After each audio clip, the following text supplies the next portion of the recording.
Hello friends, now we are with NEET 2023 question paper. In last video we have done 93rd question. Now we will carry forward it with the 94th question. तो 94th question पर हैं हम, तो हम इसके आगे अपना NEET का कंप्लीट करते हैं अपना paper. Which of the following statements are correct? यहाँ पे स्टेटमेंट्स दिए हमें. An excessive loss of the body fluid from the body switches off osmoreceptors. No. जब हमारी बॉडी से बॉडी फ्लूइड ज़्यादा रिलीज हो जाता है तो वहाँ पे हमारे ओस्मो रिसेप्टर्स जो हैं वो एक्टिवेट हो जाते हैं ताकि वो बॉडी फ्लूइड को कंट्रोल कर सकें, ज़्यादा रिलीज ना हो. तो वहाँ पे हमारे ओस्मो रिसेप्टर्स जो हैं वो एक्टिवेट होंगे, ना कि स्विच ऑफ होंगे. They will be switch on. और यहाँ पे हमारे जो काम करते हैं, तो यहाँ पे हमारी जो स्टेटमेंट है ये इनकरेक्ट हो गई, ए स्टेटमेंट. अब ADH facilitate water reabsorption to prevent diuresis.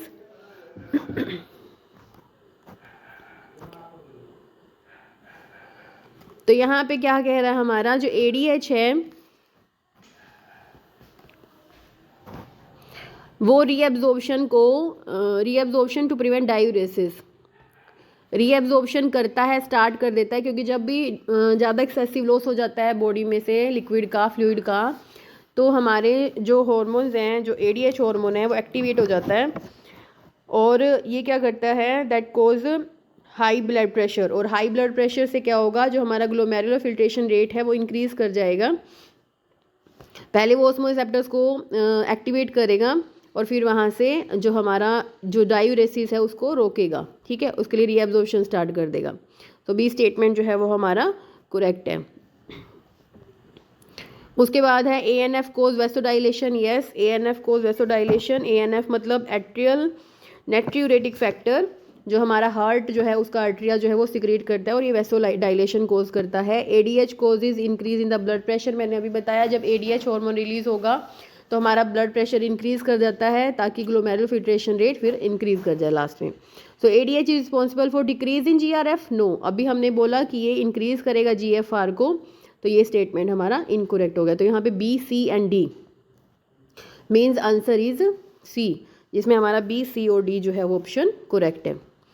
Now the next question, question number 95. Which of the following statements are correct regarding skeletal muscles? Skeletal muscles को लेके कौन सा जो हमारा स्टेटमेंट है वो करेक्ट है. सबसे पहले हमारा muscle bundles are held together by the collagenous connective tissue layer called the fascicle. No, fascicle जो है उनको हम मसल बंडल्स ही बोलते हैं. फेसिकल जो है वो मसल बंडल हैं. They are formed by many muscle fibres and they are covered by a layer, they are called perimysium. और जिससे वो हेल्ड है, जो held together, they are held together by epimysium. So this statement is incorrect. Now the B, sarcoplasmic reticulum of the muscle fiber is a storehouse of the calcium ion. ये statement हमारी correct है. जो हमारा sarcoplasmic reticulum है वो store house है calcium ion का. उसके बाद है striated appearance of the skeletal muscle fibre is due to distribution pattern of the actin and myosin protein. जो हमें वो लाइंस दिखती हैं, डार्क और लाइट बैंड्स होते हैं, वो एक्टिन और मायोसिन प्रोटीन की वजह से ही होते हैं. ठीक है. उसके बाद है DM line is associated as functional unit of contraction called sarcomere. नहीं, सर्कोमियर में एक्टिन और मायोसिन दोनों ही बैंड आ जाते हैं हमारे. तो A लाइन M लाइन दोनों ही मिलके जो है काम करती है. तो यहाँ पे M लाइन जो है वो फंक्शनल यूनिट अकेली नहीं है. तो ये स्टेटमेंट हमारी इनकरेक्ट हो गई. तो यहाँ पे हमारा जो आंसर हुआ वो हुआ B एंड C, यानी कि C आंसर, जिसमें B और C ऑप्शन हमारे करेक्ट है. Now the next question, question number 96. The part of human brain that help in regulation of the sexual control of the sexual behavior, expression of the excitement, pleasure, rage and the fear. इन सब को control करने के लिए human brain का कौन सा part काम करता है? देखो, जो हमारा सेरिब्रल हेमिस्फीयर है उसका इनर पार्ट और a group of the associated deep structures like amygdala और हिपोकैम्पस, ये सब जो है मिला के इनको हम लिम्बिक सिस्टम बोलते हैं. ठीक है। तो एक तो लिम्बिक सिस्टम और दूसरा हाइपोथैलेमस, ये मिलके जो है हमारी इन चीज़ों को कंट्रोल करते हैं। सो यहाँ पे हमारा आंसर हुआ बी। तो ह्यूमन ब्रेन का जो लिम्बिक सिस्टम है means inner part of the cerebral hemisphere and A group of the associated deep structures, तो इनको हम कहते हैं लिम्बिक सिस्टम, और हाइपोथैलेमस जो है इनको मिला के कंट्रोल करते हैं। नेक्स्ट क्वेश्चन है 97, following are not under the control of thyroid hormone, thyroid hormone के कंट्रोल में नहीं है। कौन सी चीज़ें थायराइड हार्मोन के कंट्रोल में नहीं है? थायराइड हार्मोन जो है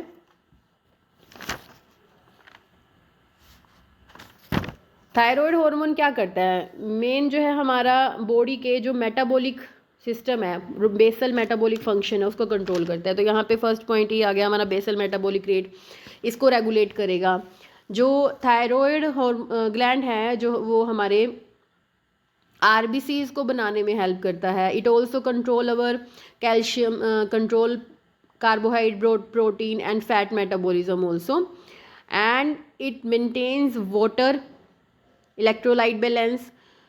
और इसके अलावा जो थायराइड ग्लैंड है वहाँ से थायरोकैल्सिटोनिन नाम का एक हार्मोन भी निकलता है, थायरोकैल्सिटोनिन। थायरोकैल्सिटोनिन क्या करता है, कैल्शियम की जो कंसंट्रेशन है हमारे ब्लड में उसको भी रेगुलेट करता है। तो यहाँ पे हमारे पास maintenance of water electrolyte balance ये भी हो गया, बेसल मेटाबॉलिक रेट भी हो गया, एंड आरबीसीज फॉर्मेशन ये भी हो गया। तो बट यहाँ पे एक दिया है स्लीप वेक साइकिल, ये हमारा जो है मेलाटोनिन जो है ये हार्मोन जो है वो कंट्रोल करेगा। और हमारा जो इम्यून सिस्टम है, इम्यून सिस्टम जो है वो कंट्रोल करता है थाइमस। तो यहाँ पे सी और डी को छोड़ के यानी कि A B and E, these are the functions of thyroid gland. जो हमने यहाँ पे ये देखना है कि कौन से फंक्शन को कंट्रोल नहीं करता, तो यहाँ पे हमारे पास ए बी और ई जो है ये कंट्रोल करता है थायराइड ग्लैंड, बट सी और डी जो है फंक्शन उनको कंट्रोल नहीं करता। तो आंसर हो गया हमारा D. So right answer is D. Now the next question, question number 98। अब देखिए यहाँ पे सीक्वेंस दिया हुआ है हमारा, which one of the following is the sequence on the corresponding coding strand, the sequence of the mRNA, mRNA sequence is given. तो mRNA sequence में हमारे पास ये सीक्वेंस दिया है और हमें पूछा है कोडिंग स्ट्रैंड का सीक्वेंस। देखिए एमआरएनए स्ट्रैंड जो है हमारा, वो भी जो डायरेक्शन होती है बनने की 5 to 3 डायरेक्शन में बनेगा, ठीक है। तो 5 to 3 डायरेक्शन में बनाने के लिए जो हमारा एंजाइम चाहिए वो है हमारा डीएनए डिपेंडेंट आरएनए पॉलीमरेज, जो हमारा आरएनए बनाएगा। तो डीएनए डिपेंडेंट आरएनए पॉलीमरेज जो है वो 5 to 3 डायरेक्शन में बनाता है, ठीक है। तो यहाँ पे जब वो कोड करेगा हमारा ये 5 to 3 डायरेक्शन में जो हमारा बन गया एमआरएनए, तो ये किससे बना हमारा 3 to 5, क्योंकि पोलैरिटी होती है 3 to 5 डायरेक्शन वाले स्टैंड से बना। उस स्टैंड को हम बोलते हैं टेम्पलेट स्टैंड, ठीक है। जो दूसरा स्टैंड है 5 to 3 डायरेक्शन वाला वो है हमारा कोडिंग स्टैंड। तो हमें कोडिंग स्टैंड बताना है और उसका कोड बिल्कुल सेम होता है हमारे आरएनए के कोड से। सिर्फ फ़र्क कहाँ होता है, जो हमारा यूरेसिल लगा है जहाँ पे, वहाँ पे उसमें थाइमिन लगा होगा डीएनए के कोड में। कोडिंग स्टैंड के डीएनए के कोड में जो है हमारा टी लगा होगा यू की जगह। तो हमने देखना है कि सेम सीक्वेंस हो और यू की जगह टी लगा हो। तो आप इसको मैच करके देखेंगे तो ये कौन से मैच कर रहा है। देखिए ए आना चाहिए सब में, तो ए वाले ऑप्शन हमारे पास ए और डी है। अब इनमें से हम देखेंगे कि हमारा सीक्वेंस एटलीस्ट सब कुछ सेम है। यहाँ पे यहाँ पे देखिए ये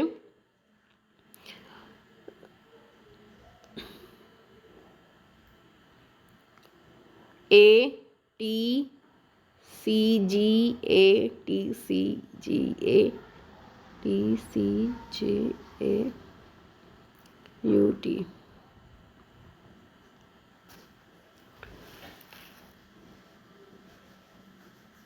यहाँ पे देखिए फ़र्क आ रखा है यहाँ पे। तो इस सीक्वेंस को आप चेक करोगे तो आपका डी आंसर है। देखिए यहाँ पे तो ये सारा सीक्वेंस जो है वो सेम इसी का है, सिर्फ यू की जगह हमने टी लगाया है, ठीक है। तो ये वाला सीक्वेंस हमारा इसमें आंसर हुआ डी। सिर्फ आपको क्या करना है, यू की जगह यहाँ पे हमारा टी देखना है, टी होना चाहिए, और बाकी सारा सेम सीक्वेंस सेम होगा, ठीक है। नेक्स्ट क्वेश्चन है हमारा 99 question. Which one of the following note an advantage of in breeding, in breeding का एडवांटेज नहीं है। तो इन ब्रीडिंग का एडवांटेज नहीं है। It decreases the productivity of inbreed population after continuous in breeding, it decreases homozygosity, it exposes harmful recessive genes that are eliminated by the selection, elimination of the less desirable gene, accumulation of the superior gene takes place due to it। यहाँ पे inbreeding का advantage नहीं है, that it decreases the productivity, क्योंकि inbreeding क्या करता है, productivity increase करने के लिए ही हम इनब्रीडिंग करते हैं। वो लॉन्ग लास्टिंग इफेक्ट है कि बाद में वो जाके प्रोडक्टिविटी को थोड़ा कम करेगा, बट जो ये हमारा पॉइंट है ये नहीं है इसमें, ठीक है। तो ये जनरली प्रोडक्टिव इंक्रीज करने के लिए हम इनब्रीडिंग करते हैं। तो answer is a. Now the question number 100, last question. Question number 100 में हमारे पास दो लिस्ट दी हैं, हमें उनको मैच करना है। अब यहाँ पे देखिए लॉजिस्टिक ग्रोथ है, एक्सपोनेंशियल ग्रोथ है, एक्सपेंडिंग एज पिरामिड और stable age pyramid. Logistic growth क्या होता है? लॉजिस्टिक ग्रोथ जो है वो हमारा एस शेप ग्रोथ है, ठीक है, जहाँ पे ग्रोथ पहले धीरे बढ़ेगी और बाद में स्टेटिक हो जाएगी, ठीक है। तो वो होती है जब फैक्ट जो हमारे रिसोर्सेज हैं वो लिमिटेड हो जाए, क्योंकि कहीं पर भी खाना जो है वो अनलिमिटेड नहीं होता, नेचुरल कंडीशन में खाना लिमिट में होता है। तो वहाँ पे धीरे धीरे पहले तो पॉपुलेशन बढ़ती है, फिर वो कम होनी शुरू हो जाती है और फिर वो स्टेबल हो जाएगी अकॉर्डिंग टू देयर रिसोर्सेज। तो लॉजिस्टिक ग्रोथ का मतलब है लिमिटेड रिसोर्सेज। तो दूसरा है एक्सपोनेंशियल ग्रोथ। हम क्या बोलते हैं कि नॉर्मली अगर कहीं पे भी पॉपुलेशन नहीं बनी है तो वहाँ पे रिसोर्सेज शुरू में अनलिमिटेड होते हैं, तो एकदम से पॉपुलेशन जो है वो इंक्रीज़ करती है। तो ये जे शेप कर्व शो करता है, जहाँ पे अनलिमिटेड रिसोर्सेज होंगे तो वो हो गया एक्सपोनेंशियल ग्रोथ। तो ए with 2 and be with 1। Now the expanding age pyramid. Expanding age pyramid क्या कहता है? एक्सपेंडिंग एज पिरामिड में हमारे पास जो सबसे नीचे वाली जो होती है प्री रिप्रोडक्टिव जो हमारा ग्रुप होता है वो सबसे ज़्यादा होता है, ठीक है। अगर बर्थ रेट ज़्यादा होगा इसका मतलब जो हमारा प्री रिप्रोडक्टिव एज है वो सबसे ज़्यादा होगा, और जो हमें शो करेगा कि आगे आने वाली जो है पॉपुलेशन वो इंक्रीज़ करेगी, एक्सपेंड करेगी। तो ये है एक्सपेंडिंग एज पिरामिड। तो यहाँ पे हमारा जो प्री रिप्रोडक्टिव एज है दैट विल बी लार्जेस्ट, तो C3 के साथ जा रहा है। और स्टेबल एज पिरामिड का मतलब होता है प्री रिप्रोडक्टिव और रिप्रोडक्टिव दोनों ही सेम होंगे, इक्वल होंगे, तो उसको हम बोलते हैं stable age pyramid. The percent individuals of pre reproductive and reproductive age group are the same, तो इसको हम बोलेंगे स्टेबल एज पिरामिड। तो ये हमारा डी जा रहा है 4 के साथ। तो यहाँ पे A2B1, A2B1 में हमारा ये बी ऑप्शन है, और C with 3 and D with 4, तो आंसर हो गया हमारा बी। तो ये हो गया हमारा लास्ट क्वेश्चन, नीट 2023 का question paper complete. Further we will do last year question paper of the NEET 2022। So connected with us, हमारे साथ जुड़े रहिए और सब्सक्राइब जरूर करें ताकि आपको पता चलता रहे आगे आने वाली वीडियो के बारे में। So like, subscribe and share. Also touch the bell icon so you will get the notification of that. Okay, now prepare well for your NEET exam. Thank you.